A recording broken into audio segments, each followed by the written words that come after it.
The Book of Faces, or so my husband and I like to call Facebook around here. The social media platform that got my feet wet into how the world would become connected in a way that really no one could have dreamed possible. Yes, Facebook created a major yet unexpected shift when it released, causing people to really reimagine how we communicate with one another and how marketing would evolve. I believe not all platforms are actually created equal when it comes to social media, and many platforms evolve as well over time.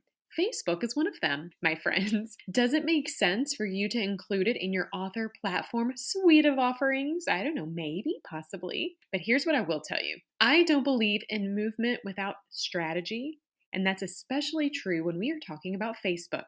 Today, we are discussing all things books of faces. Let's dive in.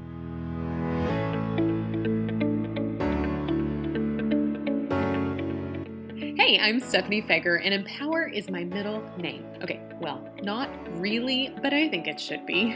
I believe that empowered people empower people, and I'm obsessed with empowering you, the nonfiction author, with impactful marketing strategies to help you take your important message and share it with those who desperately need it and want it, and most importantly, will buy it. I am the owner and chief strategist of the Empower PR Group and the author of 3 books myself, including my new book, Make Your Author Impact. Sell more books, increase your reach, and achieve your why. I've been called to merge my love for reading books and writing books and marketing books to help nonfiction authors with laser-focused strategies and tactics to write books that sell, promote books to those who need and want them most, and build meaningful businesses from empowering messages. I would love for you to think of this podcast as your one-stop shop for marketing insights from an author who has been there and done that, because I have, and understands exactly where you are.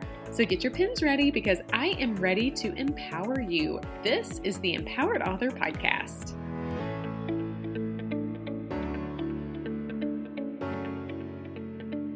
Social media creates such a dilemma, and I am so frustrated and tired and exhausted of hearing authors battle it.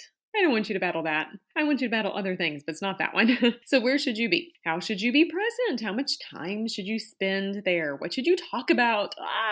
There are way too many questions that you are faced with. And if it makes my head spin, I am pretty daggone confident it makes yours spin too. So today, I want to calm any spinning heads and really get into the weeds of what each of the social media platforms have to offer and how you could or should be showing up. Today, we are talking about Facebook. Now, Facebook used to be the main mode of information sharing for a lot of people on social platforms. The other platforms were just a blip in the system for a long time, and Facebook was the mode of communication because it offered a tool for people to get an inside glimpse of what their friends were doing and what others in their spheres of influence may be doing as well. But like most platforms, it has evolved and it has turned into a platform that is really focused on personal conversation. I say that because anytime I see people trying to do anything else but that, usually it's not successful. So when thinking about Facebook, I want you to think about it through the lens of personal connections. And I'm talking about personal connections. Your business connections can have personal connections too, but I'm talking about personal connections and personal implications. You see, some businesses are thriving on this platform, which is awesome. But if you really dig deep and figure out why they're thriving, what that meaningful differentiator is, it is because they have found a way to not be seen as quote unquote the business, but rather quote unquote the people behind the business. You see, people buy from people. And if you want to be successful at selling books or building and growing your business on Facebook, you need to embrace that single sentence that people buy from people, because it is what makes Facebook so unique. It's all the personal elements that are attached to it. You see, people come to Facebook to be real, and I'm using air quotes around this because I recently shared with somebody, if you're wanting to air your energy and thoughts in Facebook, don't, because it's really not about being that level of real, but I'm talking about authentic, vulnerable, and interweave that into Facebook's algorithms. Or at least that's how it used to be, right? That's really been the core of it. I have actually found, though, less and less businesses and authors and entrepreneurs have the success that they used to have on Facebook years ago with the success they could have on Facebook now if they are just focusing on the book itself. Gone are the ads where you just do a push on book sales. It just doesn't convert the way it used to. If you're just pushing a product or a business and you're not looking at really building a meaningful relationship, then you're going to not see the ROI on this platform that you used to be able to see. Because people don't tend to be excited anymore about following pages or joining groups unless those two are focused on value giving and on alignment with something that they need. All right, so think to yourself for a minute. When's the last time you've joined a Facebook group or followed a Facebook page that someone's made a recommendation for you to do? I am not going to lie. I get irritated nowadays when I get those requests come in. And I know I'm not alone. And it's because what used to work and what works now might not be congruent, might not be the same or parallel. And that is the nature of the social media beast. The other thing to be aware of here is years ago, having a Facebook page was the way to do it, and separation of like church and state, right? Separation of personal and professional worked. But the Facebook algorithms aren't given a lot of love nowadays to these Facebook pages out there anymore. I don't know if you've noticed it or not, but what I have seen in the trends that I've been watching is unless you are doing paid advertising on Facebook, then I don't see Facebook pages getting the visibility that they used to. The algorithms just don't love them the same. So I want to share with you some of my recommendations on how to take full advantage of Facebook if you're an author, and if you are an author looking to sell books and build and grow your business. That's what we're going to focus on today. I'd love for us to dig into Facebook in 3 ways. I want to talk, first of all, a little bit more about the platform, who's on it, and then I would like to talk about your infrastructure. What does it mean for you to be on it? And where should you be and how? And how can you engage on it most effectively?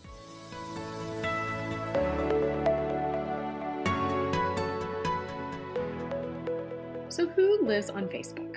Well, lots of people do, and lots of people don't. Nowadays, Facebook has evolved a bit to be a different kind of demographic than it was even a year ago or a couple of years ago. A lot of people are on Facebook. I'm seeing less and less businesses being engaged on it. And I think that has a lot to do with the algorithms. So years ago, Facebook ads were superbly effective. You could make really, really focused Facebook ad investment and you could see a really strong ROI. I have dabbled in Facebook ads early in my business before giving up advertising altogether because I'm just not a fan of any form of paid advertising. It's just not in the nature of how I tackle work and how I tackle message sharing. But I know a lot of people who really, really loved it. So the people who used to be on Facebook and who still might be on Facebook, or maybe some businesses, usually some focused local business owners. Some people are using Facebook, specifically Facebook pages instead of a website. Don't do that. That's my little on the side. Don't do that. Do not be the person that does that. Have a business website, even if it's a one-page website. If you are on this platform, I want you to sit back and ask yourself why. Why are you on this platform? How do you currently engage with businesses and thought leaders and authors or entrepreneurs on it? And then I want you to ask yourself, who is your target reader? And does your target reader go to Facebook to get their information? I find that Facebook is a beautiful blend of lots of different demographics. So I wanted to share with you some Facebook stats that I found on Sprout Social. These are updated as of March 2022. A couple of them I think are really interesting for you to be aware of. So one of the things that they've noted in regard to Facebook demographics is that it is a diverse audience. Tends to be users from the ages of 25 to 34 are the largest Facebook audience group, which I actually think is very interesting. That said, over a third of the Facebook users overall are actually 45 or older, which is what I am noticing more in my own personal experience on Facebook. Another stat that Sprout Social shares is that, many people think of Twitter as the breaking news platform, but actually 2/3 of adult users are going to Facebook to consume news, and nearly a third of them are doing so on a regular basis. I'm glad that they shared this particular statistic because this is something I'm noticing, and this is in alignment with how ads and pages work. They share that the majority of content that is seen by Facebook users actually are coming from friends and people that they are following. So this is at the core of when I say Facebook is a platform of connection. They have really created this ecosystem within it where the people you're connected to, you are learning the most from. And that's true on other platforms, but specifically on Facebook. Knowing the ins and outs of your target audience and your target reader will help you to identify what the right social media platforms are for you. And Facebook may or may not be that. If they are, however, I think the question you should be asking yourself is your target reader going to Facebook for insights in how you or someone else can be a solution to a problem that they are facing? I actually don't think that people go to Facebook excited to learn about a book. I know, pick your straw up off the ground. But what they do go to Facebook for is excitement to learn about other people and what other people are doing. Facebook is a really beautiful tool for this. And it's also a great tool for people to observe and absorb. So if you can share on Facebook in an organic and authentic way, you might actually see a spike in book sales.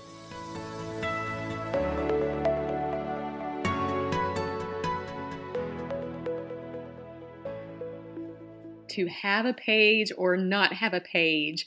This is the current question many authors are asking me. Should they have a Facebook author page or a Facebook group? And I want you to sit back and consider some reasons why you may or you may not. What I will say is that both Facebook pages and Facebook groups, which are different than your Facebook profile, offer you a way to interact with people. And if you are looking to create something and not interact with people, I don't know if social media is the place for you. I definitely don't know if Facebook is. So people are going to connect with authors and author brands and businesses on Facebook because they want to connect with you, the author. They do not want to engage with a bot or some form of corporate speak. They want to connect with the author and learn and engage with and from them. So, should you have a Facebook page? Well, if you see yourself wanting to do any form of Facebook advertising, you're going to have to. The only way to be doing advertising on Facebook is through a Facebook page. You cannot do that on a personal profile. So if that is something you want to try, might as well be getting your Facebook page up and going. Also, if you want to create really clear delineation between you and your personal life, your book, and your author life, you may want to have a separate page. My only caveat here for you is this. The more you add, the more layers you start adding in your business, in your life, and in your social dilemmas, the more dilemmas that are brought up, the more you have to think about how to be and show up in these different places. And the reality is like I just shared, nobody wants to follow an author on social that is all corporate speak. So people want to connect with people and readers want to connect with authors. If you are wanting to create a clear delineation, that is totally fine. But just be aware that you might be creating double the work on your side. Also, if you want to leverage like a social scheduler, you're going to have to get a Facebook page too, because you cannot schedule personal posts. That's just something that Facebook has. And it's annoying, but they didn't ask me. Remember, people come to Facebook for connection, and I have found over time that business pages sometimes just lack that connection that I love.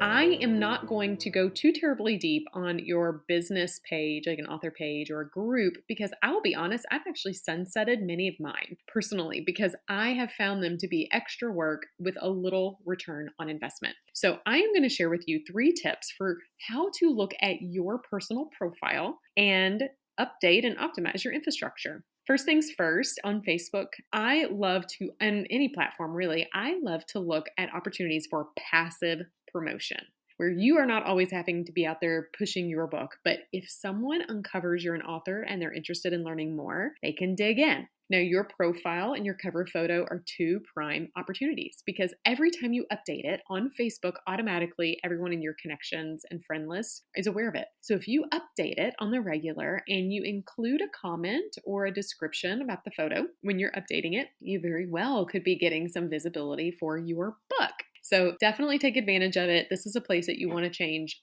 kind of regularly. The other thing that is on your Facebook profile, I see very few people taking advantage of, is your introduction and about section. On personal profiles, they have a really great place for you to be able to add a link to your website or your book, or a little bit about you, or acknowledge that you're an author, or acknowledge you're an author of what, and connect with your business. Take full advantage of your intro section, and it will help you with that passive promotion. Also, the bottom of your intro section is a featured section, and I see very few people taking advantage of this too, but you can actually upload a photo of your book and incorporate that in your featured photos.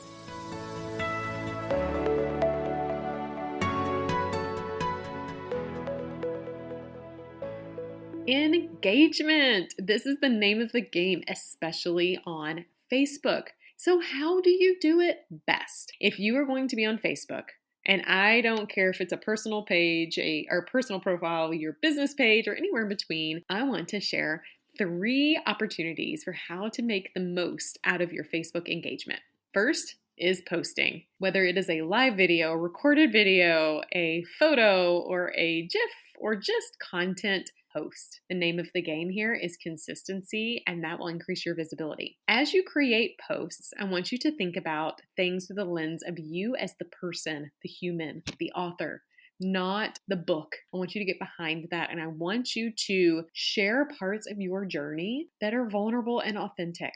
Maybe that is part of you writing the book and where you go. Maybe that's a piece of your book journey from getting it published. Maybe it's a new review that you got that you're excited about. But anything that's going to come off as corporate speak or salesy is not going to resonate on this platform. So speak at it and on it and write through it as you, the person, because people will engage with that more. My second tip is anytime that you can do an @ mention where you can tag somebody else in your post is a win, because that allows you more increased visibility. The more people who are engaging on your posts, whether they're commenting or you are tagging them or they are liking it or loving it, the higher they will get in the algorithm game. So you want to get as much visibility out of it as possible. But again, do it through the level and the lens of authenticity. There's nothing worse than somebody going into the comments and tagging all their friends for no reason. That will fall flat and you will lose friends that way.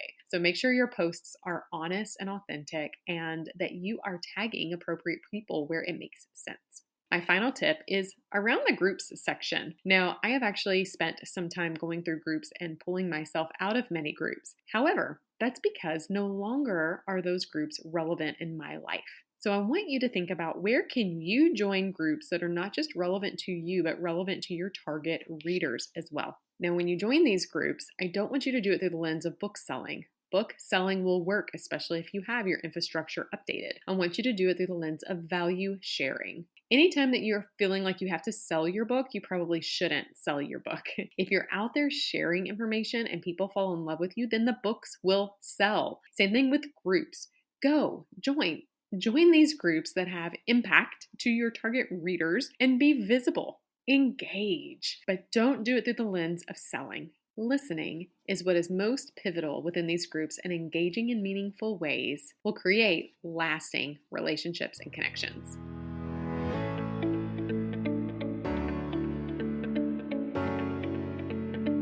So Facebook was what started the social media nonsense in my world, but it's held strong too as a meaningful social platform for others to consider as they are navigating the crazy social dilemma. So where should you be? How should you engage? What does showing up on social media look like? How in the world should you, my author friend, answer these questions? Okay, the simple answer is this. Only you know the answers. Only you know where your target readers are.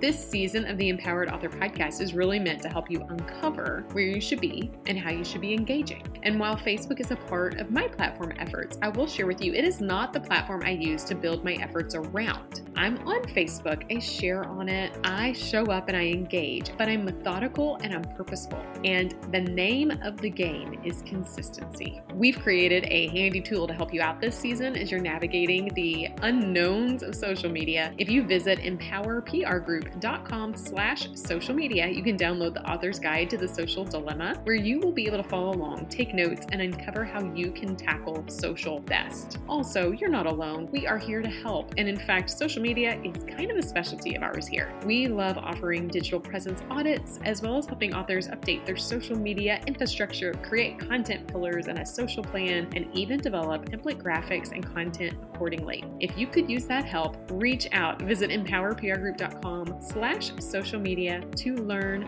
more. Author friend, thank you so much for listening today and for saying yes to becoming empowered. If you found today's episode and any episode of this podcast helpful, it would mean so much to me if you would take a moment to write a meaningful podcast review. As you know, I'm a believer truly that empowered people empower people, and it has been so much fun today empowering you. Now you know what's next. It's your turn to go out and empower others.